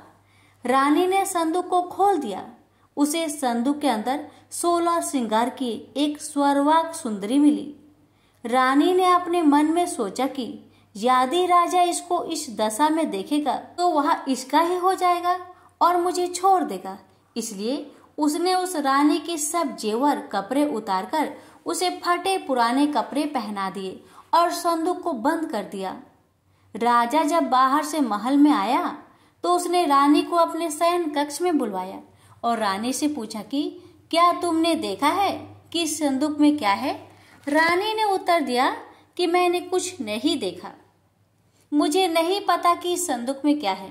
राजा ने रानी के सामने संदूक को खुलवाया तो उसे संदूक के अंदर फटे पुराने कपड़े पहने एक स्त्री दिखाई दी, जो भिखारिनी सी दिखाई दे रही थी। रानी ने कहा, यह तो कोई नीच जाति की भिखारिनी सी दिखाई दे रही है, इसको कारखाने में भिजवा दिया जाए, वहां लकड़ी धोकर अपना जीवन निर्वाह करती रहेगी। राजा ने रानी के कहे अनुसार उसे कारखाने में भिजवा दिया। एक दिन रानी की सहेलियां नदी में स्नान करके दशा माता का गंडा ले रही थी। उसके पास एक गंडा बच गया था। वे ये सोच रही थी कि इस गंडे को किसको दिया जाए। वियोग से उसी समय लकड़ी ढोने वाली रानी वहां आ गई। उन्होंने उसे रोककर पूछा, बहन, यदि तुम उच्च वर्ग की हो तो हमारे दशा माता का एक गंडा ले लो। रानी ने कहा कि मुझे गंडा लेने में कोई हर्ज नहीं है, परंतु मुझे तो खाने भर को नहीं मिलता। मैं इस गंडे की पूजा कैसे करूंगी? वो बोली कि इस बात की चिंता मत करो, हम रोज इस जगह स्नान करने आया करेंगे। 9 दिन तक हम यहाँ पर कथा कहेंगे, तुम भी रोज आकर कथा में शामिल हो जाया करना। 10वें दिन पूजा होगी, तब तक दशा माता चाहेगी तो तुम्हारी दशा बदल जाएगी। रानी ने दशा माता का ध्यान धर उनसे गंडा ले लिया। उसी दिन रानी के पति राजा को यह चिंता हुई कि मैंने रानी को तो संदूक में बंद करके समुद्र में बहा दिया था, तो पता नहीं उसका क्या हाल होगा। उसकी खोज खबर लेने के लिए राजा एक नौका पर बैठकर नदी द्वारा यात्रा करता हुआ अपने बहनोई के यहाँ पहुंचा। संध्या के समय वहां अपनी बहन से बोला, मेरे हाथ पैरों में बहुत दर्द हो रहा है, किसी दबाने वाले को बुलवाओ। तब उसकी बहन ने लकड़ी ढोने वाली भिखारिनी को बुलाकर आज्ञा दी कि आज की रात तू मेरे भाई की पैर दबा दे। वह बड़े संकोच में पड़ गई। अपने मन में सोचने लगी कि आज तक मैंने किसी पर पुरुष को छुआ तक नहीं है। रानी अपने भाई का पैर दबाने के लिए उस पर जोर डाल रही थी, इसलिए लाचार होकर उसे हाँ करनी पड़ी। राजा के पैर दबाते दबाते रानी को उसके पाँव में पद्म दिखाई पड़ा। रानी चुपचाप रोने लगी। उसके आंसू राजा के पैरों पर टपक पड़े। राजा ने उससे पूछा, रो क्यों रही है? तू अपना भेद मुझे बता, मेरे द्वारा तुमको कोई हानि नहीं होगी। रानी बोली कि जैसा पद्म आपके पैर में है वैसा ही पद्म मेरे पति के पैर में भी था। पहले के दिनों की याद आ जाने पर मुझे रोना आ गया। राजा ने उसे पहचान लिया। राजा बोला, तुम्हें पैर दबाने की जरूरत नहीं, तुम्हारे भाग्य में जो लिखा था वह तुम्हें भोगना ही पड़ा। मैंने उसे टालने के लिए जो उपाय किया था उसका नतीजा उल्टा ही निकला। तुम्हें मेरे जीते ही लकड़ियां धोनी पड़ी। राजा ने अपनी धोती उतारकर रानी को दे दी। रानी एक कोने में पड़कर सो गई। सवेरा हुआ परंतु अतिथि राजा सोकर नहीं उठा और न पैर दबाने वाली दासी ही कमरे से बाहर निकली। राजा के बहन को चिंता होने लगी। थोड़ी देर बाद दासी कमरे से बाहर निकली और कारखाने में काम करने चली गई। रानी ने कमरे में जाकर अपने भाई को जगाया। उसका भाई बोला, मेरी तबीयत ठीक नहीं है, मेरा सिर दर्द कर रहा है, मैं अभी आराम करना चाहता हूँ, मेरा जी बहुत व्याकुल हो रहा है। रानी ने पूछा कि आखिर बात क्या है, कुछ तो बताओ। राजा ने कहा, बड़ी शर्म की बात है, मैंने तुम्हारे भाउज को जानबूझकर संदूक में बैठाकर तुम्हारे पास इसलिए भेजा था कि इसे यहाँ आराम से रखा जाएगा, परंतु उसे तो यहाँ लकड़ियाँ ढोनी पड़ रही है कि तुमने सारे गहने कपड़े उतारकर उसे रास्ते की भिखारिनी बना दिया। उसकी बहन बोली, मैंने उसे पहचाना ही नहीं। उसने दासियों को भेजकर उसे चुपचाप अपने पास बुलवाया। उसके आने पर बहने ने अपनी भाउज से माफी मांगी, उसके पैर पकड़ लिए। कुछ दिनों तक वह अपने बहनोई बहन के घर रहकर रानी को साथ लेकर राजधानी लौट आया। रानी ने अपने महल में पहुंचकर सुहागिनों को न्योता भेजा। बड़े धूमधाम से दशा माता के गंडे की पूजा की और नगर में ढिंढोरा पिटवाया कि आज से अमीर गरीब सब दशा माता का गंडा लिया करे और श्रद्धा पूर्वक पूजा किया करे। जिसके पास पूजन पारण के लिए धन की कमी हो वह हमारे कोठर से ले जाया करे। जिस प्रकार रानी के दिन दशा माता ने फेरे, वैसे ही सबकी दशा को ठीक करे। प्रेम से बोलिए श्री दशा माता की जय। श्री दशा माता जी की 7वीं कथा। एक वृक्ष पर नर और मादा 2 पंछी रहते थे। उनके कोई संतान नहीं थी। ये पंछी मादा पंछी को बोझ कहकर घृणा करते थे। मादा चिड़िया बच्चे न होने के कारण बहुत दुखी रहती थी। एक दिन वह अपनी स्थिति पर विचार करती हुई अकेले नदी पर पानी पीने गई। वहां पर स्त्रियां दशा माता का गंडा ले रही थी। उनका एक गंडा बच गया था। उन्हें कोई उच्च वर्ग की स्त्री दिखाई नहीं दी जिसे वह गंडा देती। उन्होंने सोचा कि इस चिड़िया के गले में इस गंडे को बांध देते हैं, यह यहाँ आकर रोज कथा सुन लिया करेगी। इसे पूजन की विधि बता देंगे तो यह भी पूजन के दिन पूजा कर लेगी। तदनुसार उन्होंने चिड़िया के गले में दशा माता का गंडा बांध दिया और उसे समझाया कि प्रतिदिन 9 दिन तक यहाँ आकर कहानी सुन लिया करो। 10वें दिन 21 गेहूं के दाने लाकर उनमें से एक दाना दशा माता के नाम से नदी में डाल देना और शेष 20 दाने तुम स्वयं खा लेना। चिड़िया ने 9 दिन तक नियम पूर्वक दशा माता की कहानी सुनी। 10वें दिन स्त्रियों द्वारा बताई विधि के अनुसार गंडा एवं एक गेहूं का दाना नदी में डालकर पारण किया। कुछ दिनों के बाद उस चिड़िया के भी बच्चे हो गए। अन्य चिड़ियाओं को बड़ा आश्चर्य हुआ कि इसे तो बच्चे होते ही नहीं थे, अब बच्चे कैसे होने लगे। वह चिड़िया बोली, जब मुझे बच्चे नहीं होते थे तो सब मुझे बांझ कहकर दुत्कारती थी, अब मुझे दशा माता की कृपा से बच्चे होने लगे हैं। चिड़िया के पूछने पर उसने दशा माता का गंडा लेने का सारा हाल कह सुनाया और पूजा की विधि का भी वर्णन सुना दिया। तब से जंगल की सारी चिड़िया दशा माता का व्रत करने लगी। प्रेम से बोलिए दशा माता की जय। श्री दशा माता जी की 8वीं कथा। पुराने समय की बात है कि एक घर में जेठानी और देवरानी थी। वे दोनों निसंतान थी। वह मेहनत मजदूरी करके पेट पालती थी। दोनों व्रत पूजन कुछ भी नहीं करती थी।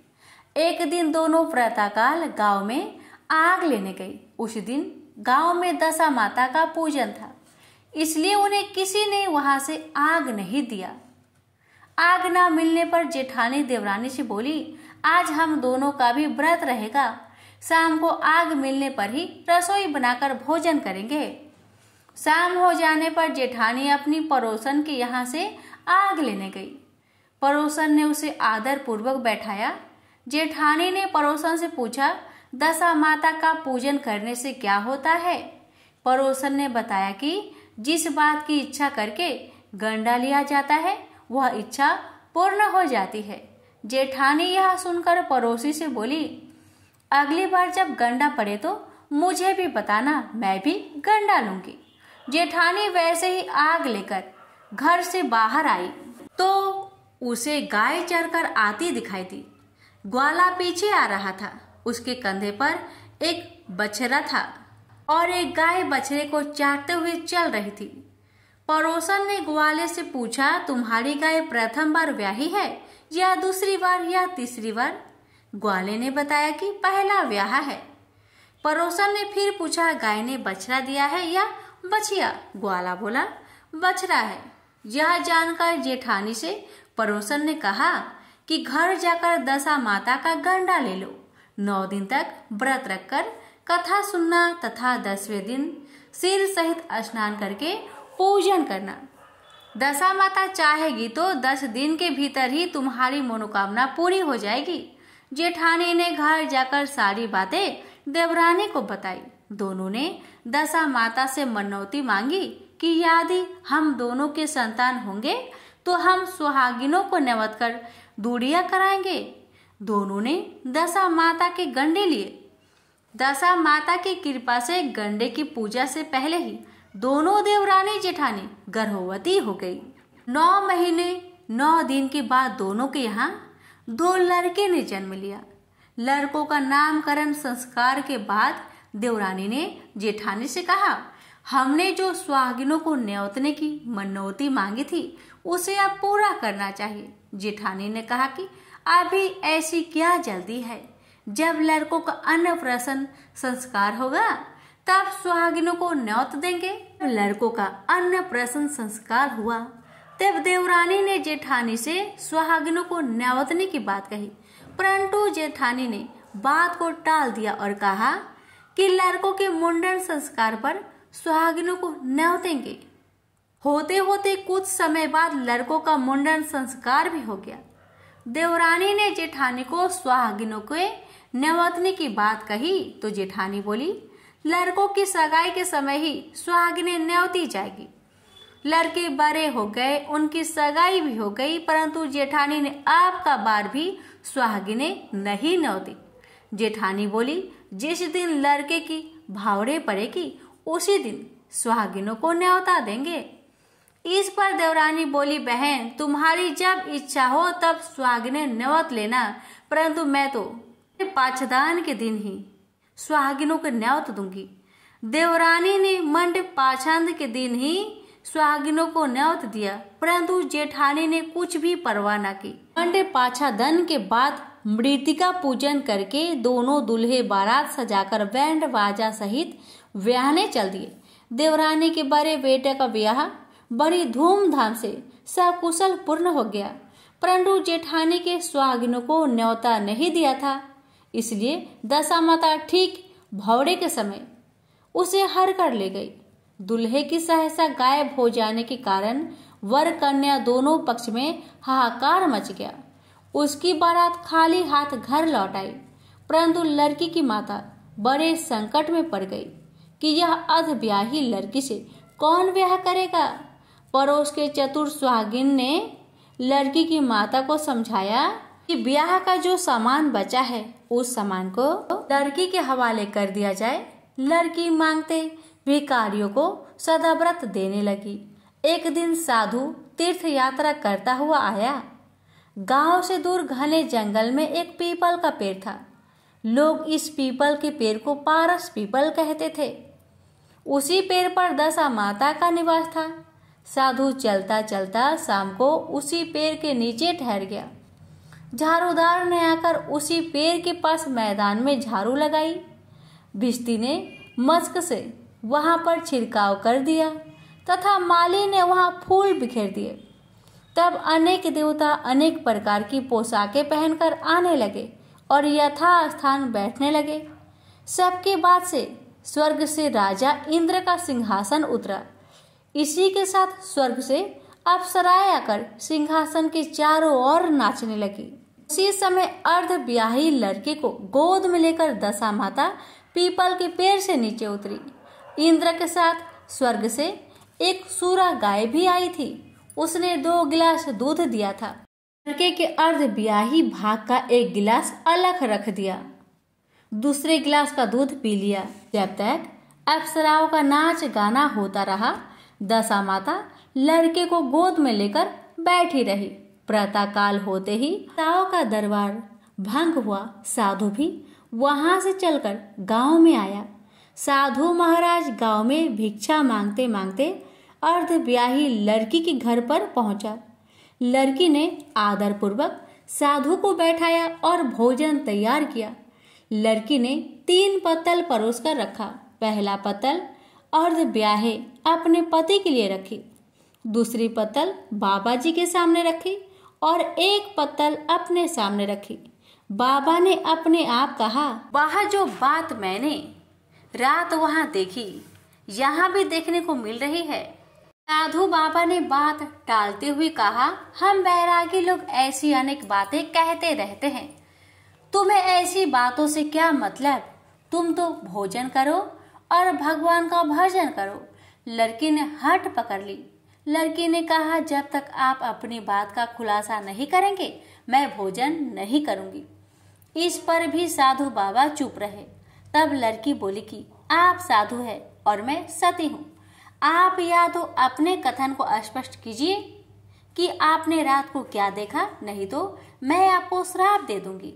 तब साधु बाबा ने रात का सारा किस्सा कह सुनाया। यह सुनकर लड़की बाबा के साथ पीपल के पेड़ के पास जाने का निश्चय कर लिया। साधु बाबा आगे आगे चले और लड़की उनके पीछे पीछे चलती रही। साधु बाबा लड़की को पारस पीपल के पास छोड़ चले गए। संध्या होने पर नित्य की तरह जमादार ने झाड़ू लगाई। भिश्ती ने अपनी मस्क से पानी का छिड़काव किया और माली ने फूल बिखराए। देवताओं के राजा इंद्र आए। अप्सराओं का नाच गाना प्रारंभ हो गया। उसी समय दशा माता पीपल के पेड़ पर से उतरकर दरबार में बैठ गई। लड़के ने सूरा गाय से दूध लिया और 1 गिलास अर्धब्याही लड़के के लिए रख दिया। जैसे ही लड़के ने दूध का गिलास मुंह से लगाया, वैसे ही लड़की दूसरा गिलास हाथ में लेकर वर के सामने उपस्थित हो गई। बोली, अपना भाग लेने के लिए मैं उपस्थित हूँ। मेरे लिए क्या आज्ञा है? मैं सेवा करने के लिए तैयार हूँ। तब लड़का बोला, मैं इस तरह से तुमसे नहीं मिल सकता, मैं दशा माता की सेवा में रहता हूँ। मुझे अभी दरबार में जाकर दशा माता की गोद में बैठना होगा। यदि तुम्हें मुझसे प्यार है तो दशा माता को प्रसन्न करके उनसे मुझे अपने लिए मांग सकते हो, तब मैं तुम्हारा हो सकता हूँ। लड़का दूध पीकर दशा माता की गोद में जा बैठा। लड़की अप्सराओं के साथ नाच गाने लगी। जब सवेरा हुआ तो दशा माता ने इस नई लड़की को बुलवाकर पूछा, तुम कौन हो? तुम्हारे नाचने से मैं बहुत प्रसन्न हूँ। जो कुछ मांगना चाहती हो मांग लो। लड़की ने दशा माता से वचन ले लिया कि मैं जो कुछ भी मांगूंगी वह आप मुझे प्रदान करेंगी। माता ने तथास्तु कहा। तथास्तु कहने के बाद लड़की ने दशा माता से अपनी पति को पकड़कर कहा, मुझे यही चाहिए। दशा माता ने कहा, तूने मांगा तो बहुत, परंतु मैं वचन दे चुकी हूँ, इसी कारण मैं तेरे पति को तुझे वापस देती हूँ। इंद्र ने पूछा कि भगवती, ये सब क्या राज है? मैं इस राज को जानना चाहता हूँ। तब दशा माता ने बताया कि लड़के मेरे वरदान से ही प्राप्त हुआ था और इसकी माता ने मनौती मांगी थी कि लड़का पैदा होने पर मैं सुहागिनों को न्योता दूंगी, परंतु उसने अभी तक अपना वचन पूरा नहीं किया। इस कारण मैं इस लड़के का विवाह मंडप से हर लाई थी। यह लड़की इसकी अर्धव्याही पत्नी है और पतिव्रता है। व्रता होने के कारण यह देव समाज में पहुंचकर मुझसे अपना पति मांग रही है। दशा माता के ऐसे वचन सुनकर इंद्र सहित सब देवताओं ने वर वधू के ऊपर पुष्प वर्षा की। तब तक साधु बाबा भी वहां आ गए। साधु बाबा दुल्हा और दुल्हन को साथ लेकर गांव की ओर चल पड़े। जब ये तीनों गांव के समीप पहुंचे तो गांव वालों ने दुल्हा दुल्हन को देखकर लड़की के पिता को सूचना दी कि तुम्हारी पुत्री अपने दुल्हे के साथ आ रही है। इस दिन से लड़की चली गई थी तो उसके पिता ने पदवाद के डर से बाहर निकलना बंद कर दिया था। गांव वालों की यह भी बात सुनकर उसने घर के किवाड़ बंद कर दिया। उसने समझा लड़की साधु बाबा के साथ आ रही होगी, इसलिए लोग मेरी उपहास कर रहे हैं। जब गांव के गणमान्य व्यक्तियों ने भी यही बात बताई तब उसने घर के किवाड़ खोलकर बाहर निकला और देखा सचमुच उसके द्वार पर दामाद और लड़की खड़ी थी। उसकी प्रसन्नता का ठिकाना नहीं रहा। लड़की के पिता ने इस खुशी के मौके पर बहुत दान पुण्य किया और फिर से विवाह की तैयारी की। लड़की ने अपनी माता से कहा कि इस तरह से विवाह नहीं होगा, पहले दुल्हे की माता सुहागिनी को न्योता देकर बारात लेकर आए, तब विवाह के नेक पूरी किए जाए। लड़की के पिता ने लड़के के घर पर खबर भेजी। लड़की की माँ ने पहले सुहागिनों को न्योता दिया, तब बारात चली। बड़ी धूमधाम से विवाह हुआ। वर वधू दोनों अपने घर आ गए। वधू की खुशी में लड़के की माता ने दोबारा सुहागिनों को न्योता दिया। उसी समय से विवाह के भौरे के दिन वर के घर पर सुहागिनों को न्योतने की प्रथा चली आ रही है। दशा माता ने जिस तरह सती की दशा बदली, वैसे वह सबका कल्याण करे। प्रेम से बोलिए श्री दशा माता की जय। श्री दशा माता जी की 9वीं कथा। एक गांव में एक बुढ़िया ब्राह्मणी रहती थी। वह बहुत गरीब थी। उसके एक बेटा था। एक दिन वह अपने बेटे से बोली, बेटा कुछ ऐसा काम करो जिससे 4 पैसे की आमदनी हो और हम दोनों का जीवन निर्वाह हो। अब मेरे तो बुढ़ापे के कारण हाथ पैरों ने जवाब दे दिया है। तब उसका लड़का गांव वालों के जानवर चराने लगा। एक दिन लड़का पशुओं को पानी पिलाने नदी पर ले गया। वहां पर महिलाएं स्नान करके दशा माता का गंडा ले रही थी। उनके पास एक गंडा बच गया था। उनमें से एक स्त्री ने कहा कि यह बच्चा किसका है? यदि यह उच्च वर्ग का हो तो बचा हुआ गंडा इसी को दे देंगे। जब एक स्त्री लड़के के पास जाकर पूछने लगी कि तुम्हारे घर में कौन कौन है, लड़के ने बताया कि केवल मेरी बुढ़िया माँ है। उसी स्त्री ने फिर पूछा, तुम्हारी जाति क्या है? लड़के ने बताया कि मैं ब्राह्मण हूँ, परंतु कोई काम न मिलने के कारण गाय चराता हूँ। स्त्रियों ने लड़के को एक गंडा देते हुए कहा, तुम इसे ले जाकर अपनी माता को दे देना और कहना कि इसका पूजन और व्रत करे। हम तुम्हें सीधा और पूजा की सामग्री भी देते हैं, इसे भी अपनी माता को दे देना। लड़के ने उनसे गंडा ले लिया। फिर सब स्त्रियों ने उसे सीधा भी दिया। लड़का उस सामान को लेकर घर आया। उसने दरवाजे से ही माँ को पुकार कर कहा, गठरी को उतार ले, मैं बोझ से दबा जा रहा हूँ।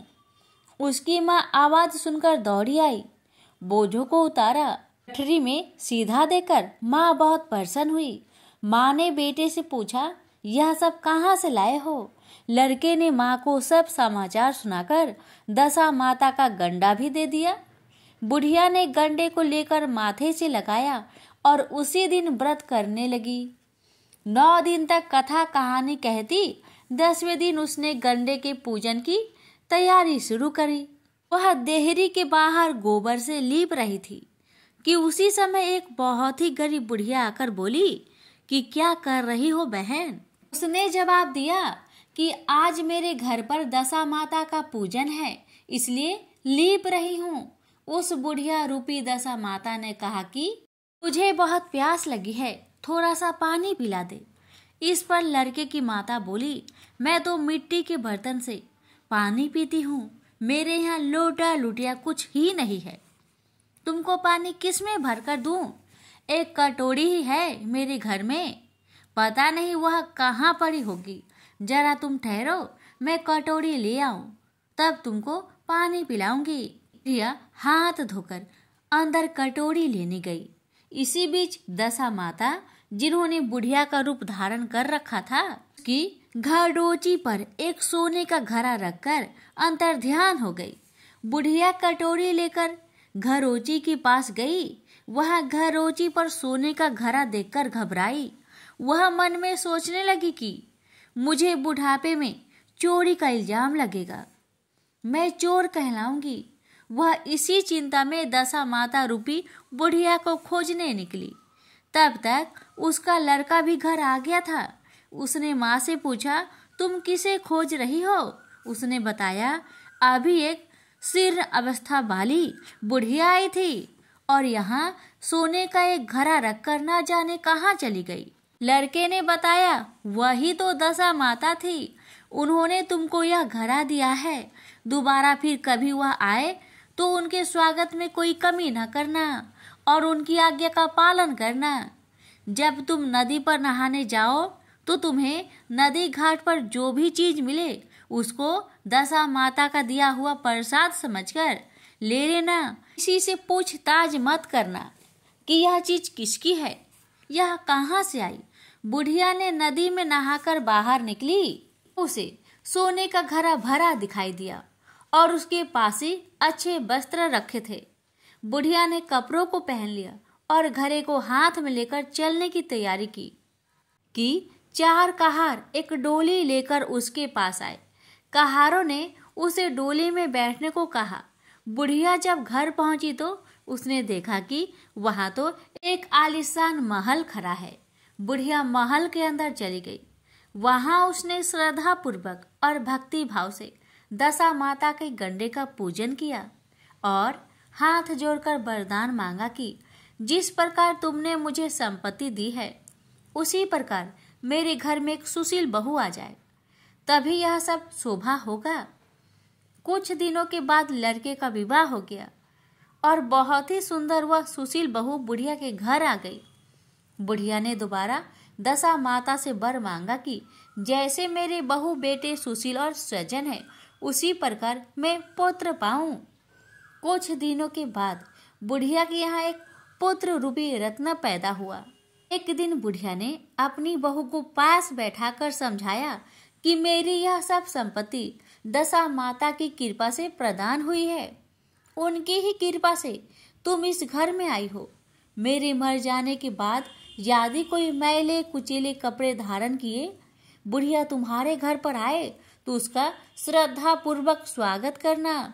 यदि उसकी नाक बहती हो तो उसे आंचल की छोर से पोंछ डालना, घिन मत करना, उससे प्रार्थना करना, यह सब आपका ही दिया हुआ तो है। जब भी दशा माता का गंडा पड़े तब उसको तुम भी अवश्य लेना और श्रद्धा पूर्वक उसका पूजन करना। जब भी तुम्हारे ऊपर संकट के बादल घिर आए तो सुहागिनों को नमतना। दशा माता की कृपा से तुम्हारी सब इच्छाएं पूर्ण होगी।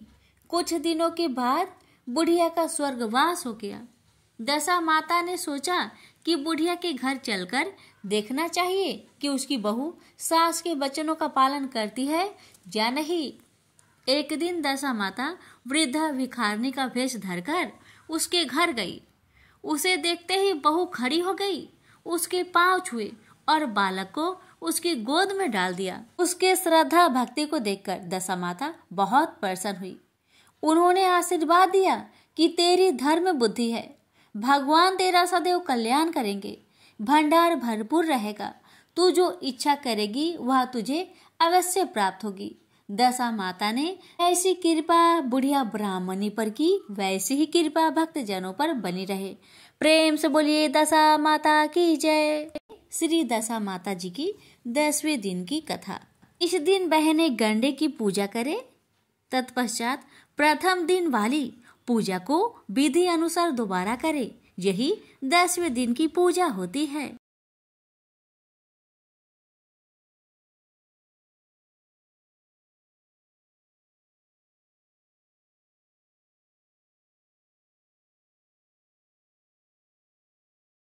गणेश जी की कथा। पौराणिक कथा के अनुसार एक समय की बात है कि भगवान विष्णु का विवाह माता लक्ष्मी जी के साथ निश्चित हुआ। विवाह की सभी तैयारी होने लगी। सभी देवी देवताओं को निमंत्रण भेजे गए, लेकिन भूलवश गणेश जी को निमंत्रण देना रह गया था। इधर भगवान विष्णु की बारात जाने का समय आ चुका था। सभी देवता अपनी पत्नियों के साथ विवाह समारोह में शामिल होने को आए, परंतु सभी देवी देवताओं ने देखा कि गणेश जी कहीं दिखाई नहीं दे रहे हैं। तब उन सभी ने आपस में चर्चा की, क्या गणेश जी को नहीं न्योता दिया गया या गणेश जी ही नहीं आए हैं। सभी को इस बात पर बहुत आश्चर्य हुआ। इस बात पर उन सभी ने विष्णु भगवान से ही इसका कारण पूछा। विष्णु भगवान से पूछने पर उन्होंने कहा कि हमने गणेश जी के पिता भोलेनाथ, महादेव और माता पार्वती को न्योता भेजा था।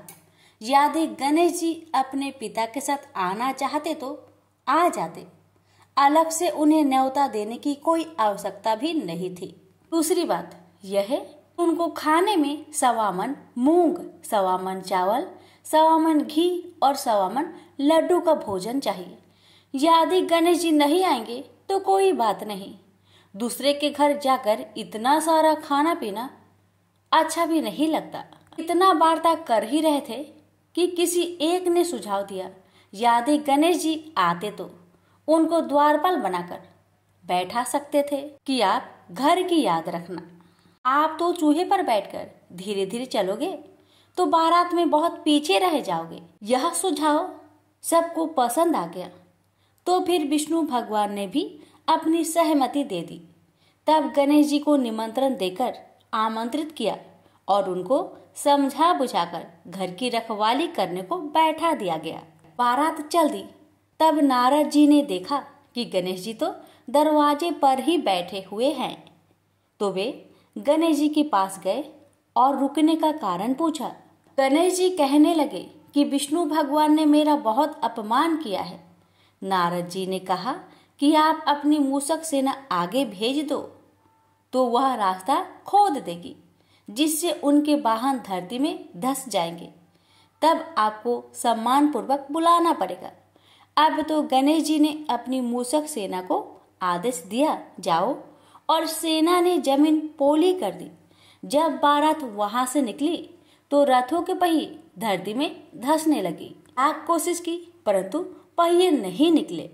सभी ने अपने अपने उपाय किए परंतु पहिए तो नहीं निकले, बल्कि जगह जगह से टूटने लगे। किसी को समझ में नहीं आ रहा था कि अब क्या किया जाए। तब तो नारद जी ने आकर कहा, आप लोगों ने गणेश जी का अपमान किया, जिस कारण यह विघ्न आ रहे हैं, यदि उन्हें मनाकर लाया जाए तो आपका कार्य सिद्ध हो सकता है और यह संकट टल सकता है। शंकर भगवान ने अपने दूत नंदी को भेजा और वे गणेश जी को लेकर आए। गणेश जी का आदर सम्मान के साथ पूजन किया गया। फिर रथ के पहिए निकलने लगे और यह संकट टल गया। अब रथ के पहिए निकल तो गए परंतु वे टूट फूट गए थे, तो उन्हें सुधारे कौन? पास के खेत में एक खाती काम कर रहा था। उसे बुलाया गया। खाती अपना कार्य करने से पहले श्री गणेशाय नमः कहकर गणेश जी की वंदना मन ही मन करने लगा। देखते ही देखते खाती ने सभी पहियों को ठीक कर दिया। तब खाती कहने लगा कि हे देवताओं, आपने सर्वप्रथम गणेश जी को नहीं मनाया होगा और न ही उनकी पूजन की होगी, इसलिए तो आपके साथ यह संकट आया है। मैं तो मूर्ख अज्ञानी हूँ, फिर भी पहले गणेश जी को पूजते हैं, उनका ध्यान करते हैं। आप लोग तो देवगण हैं, फिर भी आप गणेश जी को कैसे भूल गए? अब आप लोग भगवान श्री गणेश जी की जय बोलकर जाए तो आपके सब काम बन जाएंगे और कोई संकट भी नहीं आएगा। ऐसा कहते हुए बारात वहां से चल दी और विष्णु भगवान का लक्ष्मी जी के साथ विवाह संपन्न करा के सभी सकुशल घर लौट आए। हे गणेश जी महाराज, आपने विष्णु को जैसा कारज सरियो ऐसा कारज सबको सिद्ध करिजो। बोलिए गजानन भगवान की जय। आइए श्रवण करें दशा माता जी की आरती। आरती श्री दशा माता की जय, सतचित आनंद दाता की। आरती श्री दशा माता की जय, सतचित आनंद दाता की। भय भंजनी अरु दशा सुधारनी, पापे ताप कलि कलुष विदारनी। शुभ्र लोक में सदा बिहारनी, जय पालिनी दीन जनन की। आरती श्री दशा माता की। अखिल विश्व आनंद विधायिनी, मंगलमयी सुमंगलदायिनी। जय पावन प्रेम प्रदायिनी, अमीय राग रस रंग रली की। आरती श्री दशा माता की। नित्यानंद भयो आहादिनी, आनंद घन आनंद प्रसादिनी। रसमयी रसमयी मन उन्मादिनी, सरस कमलिनी विष्णु वाली की। आरती श्री दशा माता की। प्रेम से बोलिए दशा माता की जय। अब सुनिए श्री दुर्गा जी की आरती। जय अम्बे गौरी मैया, जय श्यामा गौरी मैया, जय मंगल करनी मैया, जय आनंद करनी। तुमको निश दिन ध्यावत हरि ब्रह्मा शिवेरी, तुमको निश दिन ध्यावत हरि ब्रह्मा शिवेरी। जय अम्बे गौरी मैया, जय श्यामा गौरी।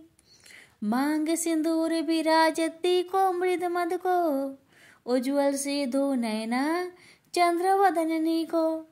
जय अम्बे गौरी मैया, जय श्यामा गौरी।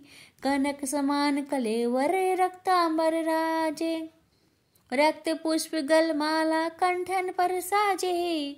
जय अम्बे गौरी मैया, जय श्यामा गौरी। केहरी वाहन राजत खडक खप्पर धारी, सुर नर मुनि जन सेवत तिनके दुख हारी। जय अम्बे गौरी मैया, जय श्यामा गौरी। कानन कुंडल शोभित नगरा से मोती, कोटित चंद दिवाकर समय राजते ज्योति।